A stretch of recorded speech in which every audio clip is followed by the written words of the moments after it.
নমস্কাৰ আকৌ ধুনীয়া ৰিল আপোনালোকৰ বাবে এডাল খুবেই ধুনীয়া জুৱেলাৰী হ'ব গ্ৰীণ কালাৰ কৰি ধুনীয়াকৈ বনাই দিয়া হৈছে চিম্পুলকৈ ধুনীয়াকৈ বনাই দিয়া হৈছে এডাল ইয়েৰিংটো থাকিব এনেকৈ 945 ৰুপিছত ল'ব পাৰিব ডিছকাউণ্ট কৰি আৰু এডাল যে খুব ধুনীয়া পিংক আৰু হোৱাইট ষ্টনত কৰি ধুনীয়াকৈ বনাই দিয়া হৈছে এডাল আপোনালোকে ডিছকাউণ্ট কৰি ল'ব পাৰিব কিমান দিছিলে ডিছকাউণ্ট কৰি ল'ব পাৰিব 2698 ৰুপিছত ল'ব পাৰিব ভাল লাগিলে স্ক্ৰীনশ্বট লৈ থ'ব পাৰে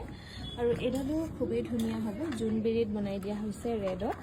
খুব ধুনীয়াকৈ বনাই দিয়া হৈছে এডাল ল'ব পাৰিব 1106 ৰুপিছত ল'ব পাৰিব 1106 টকা ভাল লাগিলে স্ক্ৰীনশ্বট লৈ থ'ব পাৰে এডালো খুবেই ধুনীয়া এডালো দীঘল ছুটি কৰিব পৰা চিষ্টেমটো মানে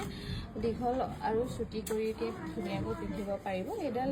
ডিছকাউণ্ট কৰি ল'ব পাৰিব 1764 ৰুপিছত ল'ব পাৰিব আৰু এডাল এবাৰ ইউনিক ডিজাইনত বনাই দিয়া হৈছে গছ বুটা ডিজাইনত গহনা উলিয়াবলৈ কওঁতে বিষ্ণুদাই কৈছে গছ বুটা এডাল পাইছোঁ বোলে এডাল খুব ধুনীয়া সঁচাকৈ গছ বুটা ডিজাইনতে বনাই দিয়া হৈছে এডাল আপোনালোকে ডিছকাউণ্ট কৰি ল'ব পাৰিব 1417 ৰুপিছত ল'ব পাৰিব 1417 টকা আৰু এডাল যে একেবাৰে মৰম লগা হোৱাইট পাৰ্লত ৰেডত কৰি ধুনীয়াকৈ বনাই দিয়া হৈছে এই ইয়েৰিংটোত ওপৰলৈ উঠি আছে তললৈ নমাই দিব লাগিব একেবাৰে চিম্পুল কিবা এটা মৰম লগা হয় এডাল যদি ভাল লাগে স্ক্ৰীনশ্বট লৈ থ'ব পাৰে